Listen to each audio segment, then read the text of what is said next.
Welcome to the deep dive, where we, take your reading list and turn it into pure, potent knowledge. That's right. You shared Matthew Dix's Storyworthy with us, Hey. and today we're going to help you apply his techniques to become a better storyteller. You've probably heard the advice, tell a story before, Oh, yeah. but Dix goes beyond that. He gives you a framework for finding and crafting stories that truly resonate. I have to admit, I thought I was a pretty good storyteller. Until I read this book, it's amazing how much goes into making a story truly captivating. Exactly. And one of the things Dix emphasizes is the importance of the 5-second moment. Okay. It's not about telling the biggest or craziest story, but rather finding those small moments of change, realization, or transformation that make a story truly story-worthy. That makes sense. So instead of just listing events, we should focus on the moments that change things. Exactly. Think about the movie Jurassic Park. Okay. Most people remember the dinosaurs. But the real heart of the story is Alan Grant's transformation from a grumpy paleontologist who hates kids to a protector. Oh, I see. It's that shift in his perspective that makes the story resonate, not just the spectacle of the dinosaurs, Right. but how do we find those 5-second moments in our own lives? Do you think we all have stories worth telling? Absolutely. Dix argues that everyone has a story to tell, even if they don't realize it. He provides some really cool methods for uncovering those hidden gems. Yeah. One of my favorites is homework for life. Homework for life. Now, I'm intrigued. What is that? It's deceptively simple. Every single day you ask yourself, what was my story today? Dix believes that even the most mundane days contain moments of change or realization. If you look closely enough... So it's like a mindfulness exercise for storytelling. Exactly. Yes. By making it a daily practice, you start to see your life through a different lens. You become more attuned to those small moments that might otherwise slip away unnoticed. I can already see how this could change my perspective. I'm usually so focused on the big events that I overlook the subtle shifts and transformations that happen every day. And those subtle shifts can often be the most meaningful ones. Yeah. Another technique Dix recommends is crash and burn. Okay. It's a free writing exercise that helps unlock those buried memories and make unexpected connections. Free writing can be so powerful. Sometimes the best stories come from those random bursts of inspiration. Exactly. And Dix also talks about something called the dinner test, Okay. which can help you determine if you can tell someone else's story. Oh, that sounds interesting. Tell me more about the dinner test. It's pretty straightforward. Yeah. Basically, you can tell another person's story, but it has to be about you. Okay. You have to connect it to your own experiences and perspectives. So it's not just about retelling someone else's events, but about sharing how those events impacted you. Right. For example, I can tell the story of how my best friend quit smoking. Okay. It's not my story in the sense that I quit, but I can share my observations, my feelings, and how his decision affected me personally. That makes total sense. You're a part of the story, even if you're not the main character. Exactly. And that's what the dinner test is all about. Finding your own connection to the story and making it personal. Okay, so let's say we found our story-worthy moment. What are some of Dix's tips for actually crafting a compelling narrative? I know he has some pretty specific techniques, right? He does. One of the most interesting ones is starting your story as close to the end as possible, Really? That seems counterintuitive. Why would you do that? because it immediately grabs the listener's attention. Instead of slowly building up to the climax, you start with the most compelling moment and then fill in the backstory. So it's like a movie that opens with an action-packed scene and then flashes back to explain how they got there? Exactly. It creates a sense of mystery and intrigue, and it keeps the listener engaged from the very beginning. You know, I once told a story that took forever to get to the point. It was so rambling and meandering that I think I lost my audience halfway through. If I'd started with the 5-second moment, it would have been much more impactful. Absolutely. Dix also talks about using a but and therefore principle to structure your story and create a natural flow. I love a good framework. How does that work? Think of your story as a river. The buts are the obstacles or challenges that arise. Okay. The ands are the actions you take in response. Okay. And the therefores are the consequences or outcomes. So it's like a chain reaction. Each event leads to the next, propelling the story forward. Exactly. And it helps the listener understand the cause and effect relationships in your story, which makes it more engaging and satisfying. You know, now that I think about it, most of my favorite stories follow this structure. There's always a series of events that build upon each other, leading to a satisfying resolution. Exactly. And Dix's framework helps us understand why those stories work so well. So we can apply this principle to our own stories to make them more compelling. Precisely. Mm-hmm. And another technique Dix recommends is using humor strategically. He has this great analogy called milk cans and a baseball. Okay, now you have to explain this one. Milk cans and a baseball. I'm picturing a very strange game. It's all about building up to a surprise. Think of it like stacking milk cans one on top of the other. Okay. Each phrase you use is like a milk can and you're building anticipation. Right. Then, bam! You hit it with a baseball, the unexpected word or phrase, and the whole tower comes crashing down. I love it. So it's not just about telling jokes, it's about using humor to create a sense of surprise and delight. Exactly. And Dix argues that humor can be even more effective when it's used to camouflage something important that pays off later in the story. Ooh, that's interesting, like a magician's misdirection. You're making them laugh so they don't see the emotional punch coming. Right. It's a great way to keep the listener engaged and create a more layered and impactful storytelling experience. This is making me rethink my entire approach to humor. I'm usually so focused on getting a laugh that I don't think about the bigger picture. And that's where Dix's insights are so valuable. He helps us see storytelling as a craft with all its nuances and complexities. Mm-hmm. It's not just about what you say, but how you say it. This has been eye-opening already. We've covered so much ground from the 5-second moment to milk cans and a baseball. But before we move on to the next part of Dix's framework, is there anything else about these techniques that we should highlight for our listener? Yes, there's one more thing I think is crucial. Okay. Remember, Dix emphasizes that stories shouldn't only be funny. You want to create a range of emotions, not just laughter. Think about your favorite movies or books. Yeah. They make you laugh, they make you cry, they make you think. It's that emotional depth that makes them truly memorable. That's a great point. It's not just about entertainment. It's about connecting with the listener on a deeper level and leaving a lasting impression. Exactly. Wow. That's what we're aiming for. Yeah, this is great. I'm already looking at my life differently, thinking about, Yeah. all those moments and like how I could shape them. And it's exciting. It is. So much to think about. Yeah, definitely. And that brings us to another crucial aspect of Dix's framework, the ending. He has a really interesting concept called the frayed ending. Frayed ending. Okay, I'm picturing a rope that's unraveled, but I'm guessing there's more to it than that. You're on the right track. Think of your story like a tapestry with all these threads woven together. The frayed ending is the loose thread that you choose to pull on. Okay. It's the final thought or image that you leave the listener with. So it's not just about wrapping up the events, but about choosing a specific lens or perspective to end with. Exactly. Dix argues that every story has multiple frayed endings. Okay. You could end with a joke, a lesson learned, a moment of reflection, or even a call to action. But the key is to choose the ending that best serves the overall meaning of your story. I'm starting to see how this works. It's like choosing the right filter for a photo. Different filters emphasize different aspects of the image. That's a great analogy. And Dix provides a really powerful example from his own life. He talks about a time when he was hazed at band camp. Ooh. It's a pretty intense story, but what's interesting is that he realizes he can tell it as two different stories, depending on which frayed ending he chooses. Okay, now I'm really curious. Tell me about these two different interpretations. The first interpretation focuses on the realization that the world can be unpredictable and hurtful, even for seemingly no reason. It's a story about vulnerability, betrayal, and the fragility of trust. Wow, that's heavy stuff. What's the other interpretation? The second interpretation focuses on the realization that even close friends might not always come to your aid when you need them most.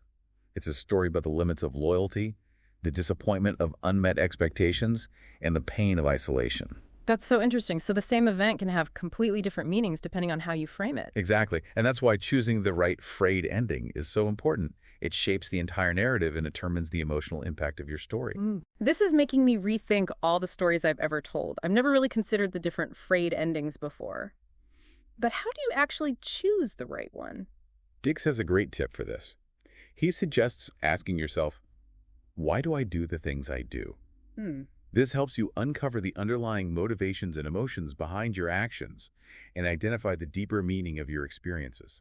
So it's not just about recounting what happened, but about understanding why it happened and what it means to you. Exactly. And Dix provides a really personal example of this.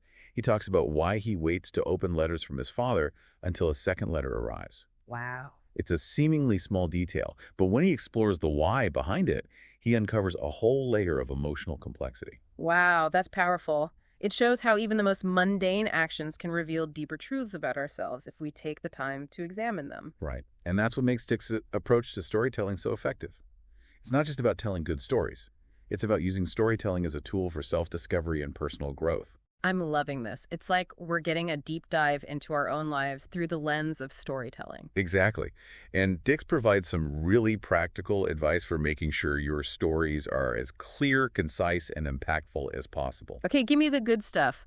What are his top tips for making our stories truly shine? One of his most important pieces of advice is to stay present in the moment when you're telling your story. So no checking your notes or getting distracted by the audience. Nope. He even advises against practicing in front of a mirror. Really? Why not? I thought that was standard advice for public speaking. Dix argues that it makes you too focused on your physical appearance instead of the story itself. Okay. He says you're more likely to see a ghost or a Canada goose than to actually see yourself while you're speaking. That's a pretty funny way to put it. So if not a mirror, what does he recommend for practice? He suggests practicing in front of other people, or even pictures of people. Okay, that makes sense. Yeah. It's about getting used to having an audience, even if it's not a real one. Exactly. And he stresses that the goal of storytelling isn't to be perfect, it's to connect. That's a great reminder. Sometimes I get so caught up in trying to deliver a flawless performance that I forget about the human connection. And that connection is what makes storytelling so powerful. Dix also emphasizes the importance of saying less. Less is more, huh? I Yeah. can definitely relate to that. I tend to get carried away with details sometimes. It's a common trap. But Dix argues that brevity is the soul of wit, especially when it comes to storytelling. Right. You want to leave the audience wanting more, not feeling exhausted. That makes sense. You don't want to overload them with information or lose their attention with unnecessary tangents. Exactly. And Dix actually practices what he preaches. He tells a story in the book about a time when he had to deliver a commencement address. Oh, wow. Instead of giving a long, rambling speech, he kept it short, sweet, and to the point. I bet that was a welcome change for the graduates.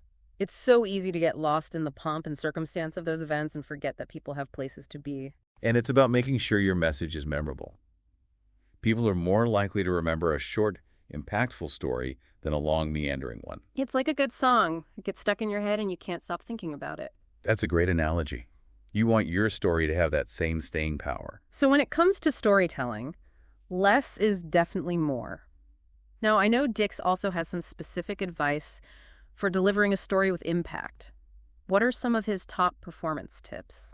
He covers a wide range of topics, but one of the most important is managing your nerves. Oh, that's a big one for me. Yeah. I always get butterflies before I have to speak in public. It's totally normal to feel nervous. But Dix argues that a little bit of nervousness can actually be a good thing. It shows that you care about the story and the audience. It's like that energy you get before a big game or a performance. It helps you focus and rise to the occasion. Exactly. But Dix also cautions against letting your nerves take over. The key is to find that sweet spot where you're energized but not overwhelmed. Easier said than done, right? Right. But I'm willing to try. What else does he recommend? He also talks about the importance of microphone mastery. Oh, yeah. Simple techniques for making your voice heard and controlling the pace. That's so true. I've been to so many events where the speaker mumbles into the mic and it's so frustrating you can't even hear what they're saying. It's a rookie mistake, but it can easily be avoided with a little practice. Dix even shares some tips he learned from his time as a wedding DJ. Oh, wow. Imagine trying to guide a bride through a bouquet toss, with music playing, single girls screaming, and photographers yelling, "You have VE," to know how to work a mic. Okay, that's a pretty intense training ground for microphone skills. Yeah. I'll definitely keep that in mind. What else does he say? He has some interesting advice about what not to do with your hands when you're on stage. Mm-hmm. A lot of people get self-conscious and start fidgeting or playing with their clothes. Oh, I'm so guilty of that. I'm always trying to figure out what to do with my hands. Should I keep them in my pockets? Should I gesture wildly? It's a constant struggle. Dix actually says the best approach is to do nothing. Just let them be. Really? Just let them hang there awkwardly. He says that if you're thinking about your hands, you're thinking about the wrong thing. Okay. You should be focused on the story, not your physical appearance. That's a great point. It's so easy to get distracted by those little things when you're in front of an audience. But the story is what matters most. Exactly. And he actually recommends practicing in front of anything. Be near a mirror. He says that mirror practice only encourages attention on your physical appearance. So practice in front of a blank wall, a house plant, my pet goldfish. He says anything is better than a mirror. Okay. The point is to get used to the feeling of being observed without getting too self-conscious about your appearance. That makes sense. It's about shifting the focus from how you look to what you're saying. Exactly. And Dix also stresses the importance of making eye contact with the audience. Oh, that's a tough one for me. I always feel so awkward making eye contact with strangers. It can be intimidating, but Dix argues that it's essential for creating a connection with the audience. It's like you're inviting them into your world, sharing a secret with them. Exactly. And he suggests picking out a few friendly faces in the audience and focusing on them. That's a great tip. It's much easier to connect with one person at a time than to try to engage with the whole room at once. And he also talks about the importance of controlling the pace of your story. You don't want to rush through it, but you also don't want to drag it out. So it's all about finding that natural rhythm that keeps the audience engaged without overwhelming them. Exactly. And he emphasizes the importance of pausing for effect. A well-placed pause can create anticipation, build tension, and give the audience time to process what you've just said. It's like those dramatic pauses in music that make the next note even more impactful. That's a great analogy. Mm-hmm. And he also talks about the importance of varying your vocal tone and volume. Yeah. You don't want to speak in a monotone voice the whole time. You want to use your voice to express emotion and bring your story to life. It's like being a conductor leading the audience through an emotional symphony. Exactly. And Dix stresses that the most important thing is to be yourself. So no trying to imitate someone else's style or putting on a fake persona. Nope. Be authentic, be genuine, and let your personality shine through. It's like that saying, be yourself, everyone else is taken. And when it comes to storytelling, I think that's the best advice you can get. It's all about finding your own unique voice and sharing it with the world. Now, we've talked a lot about the craft of storytelling, but Dix also emphasizes the importance of ethics. Ooh, that's a tricky one. How do you navigate those gray areas when it comes to sharing personal experiences, especially when they involve other people? It's definitely something to be mindful of. And Dix actually tells a pretty harrowing story about a time when he was the target of a smear campaign. Whoa, a smear campaign. That sounds intense. It was. Someone created a packet of excerpts from his blog taken out of context to make him look bad. Oh, no. And distributed it to hundreds of families in his school district. That's awful. What kind of things did they say about him? They accused him of being violent, sexually deviant, and unfit to teach children. Wow, that's heavy stuff. How did he handle it? Fortunately, he had a good reputation in the community, and many people saw through the lies. Okay. But it was a very stressful and upsetting experience. I can imagine. It must have been a nightmare to have your words twisted and used against you like that. It was. And it made him very aware of the power of language and the importance of choosing your words carefully. So what's the takeaway from this experience in terms of storytelling? Dix emphasizes the importance of being mindful of how your words might be interpreted, especially when dealing with sensitive topics. It's like that saying, think before you speak. Right. But in this case, it's think before you tell. Exactly. Oh. He also stresses the need to protect yourself by avoiding unnecessary personal attacks or negativity, both online and in person. It's easy to get caught up in the heat of the moment, but it's always better to err on the side of caution, especially when you're sharing your story publicly. Right. And it's even more important to be thoughtful when you're telling stories about other people. Oh, that's something I struggle with. How do you balance honesty with being respectful of others? Dix provides some really helpful guidelines.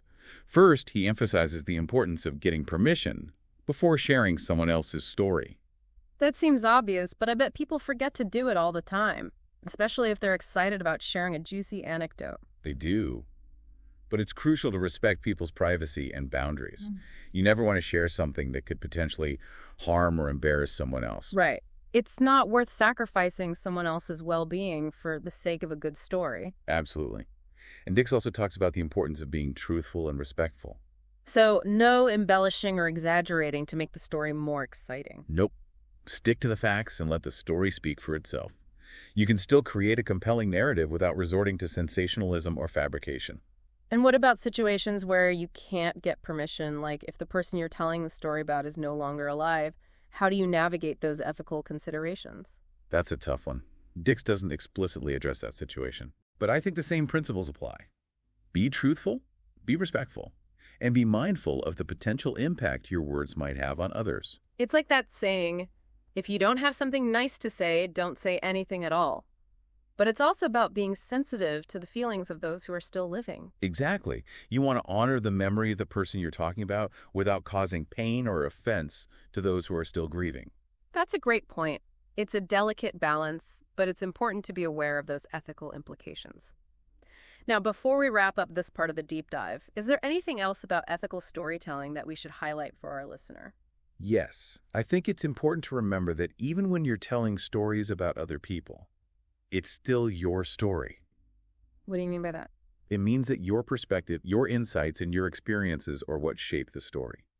Even if you're talking about someone else, it's your relationship with them, your observations, and your emotions that make the story unique. That's a really interesting way to think about it. So even when you're sharing someone else's experience, you're still bringing your own voice and interpretation to the table. Exactly.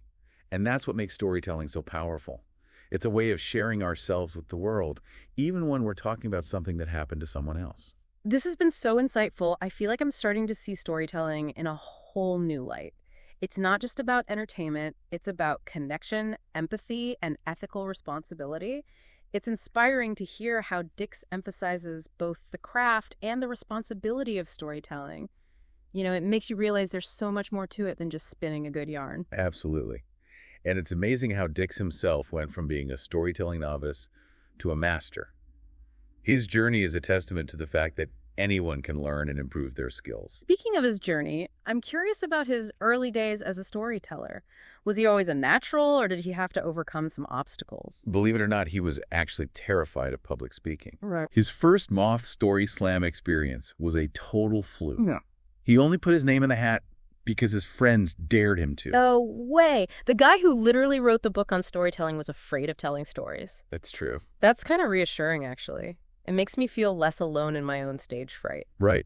It just goes to show that even the best storytellers have to start somewhere. He even describes in detail how he was sitting there praying his name wouldn't be called. Oh, no. But then, of course, it was. What did he do? He was frozen with fear. But his wife gave him a little nudge, and he ended up on stage telling a story about his disastrous attempt to become a singer-songwriter in Austin. Wait a minute. So the guy who's now a storytelling guru bombed his first time on stage? Not exactly. He actually ended up winning the Story Slam. Whoa, what a twist. Talk about a story-worthy moment. Right. So it's not about being perfect. It's about having the courage to try to put yourself out there even when you're scared. Exactly. And that's a message that resonates throughout Dix's book. He constantly emphasizes that everyone has the potential to be a great storyteller. He even jokes that he's living proof that you don't need to have an extraordinary life to tell a compelling story. I find that so inspiring. It means that we all have stories worth sharing, even if they seem ordinary or mundane at first glance. Exactly. Sometimes the most powerful stories come from the most unexpected places. And the more we practice telling our stories, the more we realize just how extraordinary our lives really are. Dix also talks about the importance of compressing time and space in our stories. It's something I struggle with. How do you condense a complex experience into a concise and engaging narrative without losing the essence of the story? That's a great question, and it's something Dix addresses specifically. He provides a great example of how he does this in a story about his grandmother and her unique method for pulling out loose teeth. Oh, grandmothers are a goldmine for good stories. But teeth pulling, that sounds a bit intense. It's definitely a story you won't forget. But what's important is how he uses location to ground the story, even when he's jumping back and forth in time. He keeps bringing the listener back to a specific place, his grandmother's house, even as he recounts events from different periods of his childhood. So even though he's talking about past events, he still anchors the story in a familiar setting. This gives the listener a sense of place and continuity. Exactly. It helps maintain that cinema of the mind that Dix emphasizes. He wants the listener to experience the story vividly, to see the images and feel the emotions as if they were right there with him. That makes sense. It's about creating an immersive experience for the listener, not just recounting a series of events. And he also uses a very specific technique for transitioning between the past and present in his stories. That's something I always struggle with. My transitions often feel clunky and awkward. What's a secret? He uses a combination of tense shifts and location cues to guide the listener seamlessly between different time periods. For instance, in a story about a train trip with his son, he starts in the present tense describing the current situation on the train, and then shifts to the past tense when he shares a memory about his son learning to pee on a tree. Whoa, that's a vivid image. But I see how it works. The tense shift signals that we're moving back in time, and the location the train remains constant, providing a point of reference for the listener. Exactly. It's all about making the listening experience clear, smooth, and engaging. You don't want to jolt the listener out of the story with abrupt or confusing transitions. Dix also mentions the Spider-Man principle, right? I'm intrigued by the name alone. How does Spider-Man relate to storytelling? He uses this principle to talk about making presentations and meetings more engaging, but it applies equally well to any form of storytelling. The idea is to cut to the chase, to focus on the most exciting and relevant parts of the story, just like Spider-Man doesn't bore us with his entire origin story every time he swings into action. So less backstory, more action. Exactly. Figure out what your audience is really there for and give it to them. Don't waste their time with unnecessary tangents or explanations. It's like that famous quote, brevity is the soul of wit. And the key to a successful story. People are more likely to remember a short, impactful story than a long, rambling one. It's about respecting your audience's time and attention. And about making sure your message is memorable. Dix also talks about the power of leaving things unsaid, of letting the audience fill in the blanks and draw their own conclusions. That's interesting. It's like those open-ended movies that leave you thinking about them long after they're over. Exactly. And it can make the story even more impactful because it allows the audience to connect with it on a personal level, to bring their own experiences and interpretations to the narrative. It's like creating a piece of art that invites the viewer to participate in the creative process. Beautifully put. And that brings us to another important point, that Dix makes the use of specific language. He encourages storytellers to use concrete details and sensory language to paint vivid pictures in the listener's mind. So no vague generalizations or abstract concepts. Nope. He's all about using strong verbs, evocative adjectives, and specific details that appeal to the senses. It's about creating an immersive experience for the listener. It's like you're transporting the audience to another time and place, allowing them to see, hear, feel, smell, and even taste the story. Exactly. And Dix is a master of dialogue. He suggests listening carefully to how people talk in real life, paying attention to their rhythms, inflections, and word choices. He then uses that insight to craft dialogue that feels natural and authentic. Dialogue is so crucial for bringing characters to life and moving the story forward. And he encourages storytellers to use dialogue sparingly, only when it's essential to reveal something about the characters or advance the plot. So no long rambling conversations that go nowhere. Keep it tight, keep it focused to make sure every word counts. This deep dive has given me so much to think about. I feel like I have a whole new toolbox for crafting and delivering compelling stories. Me too. And it's exciting to think about all the amazing stories you'll be able to tell with these new tools and insights. So to wrap things up, what are your final thoughts on Storyworthy? I think it's a must-read for anyone who wants to improve their communication skills, whether you're a seasoned professional or just starting out. I completely agree. Dix has a gift for making even the most complex ideas accessible and engaging. He reminds us that storytelling is more than just entertainment. It's a powerful tool for personal growth, social connection, and even making a difference in the world. Well said. And on that note, I think it's time for us to sign off. What's your story-worthy moment from today's deep dive? What stuck with you? Share your thoughts with us on social media. Until next time, keep diving deep. And remember, the next time you have a story to tell, think about those 5-second moments, those buts and therefores, and maybe even some strategically placed milk cans.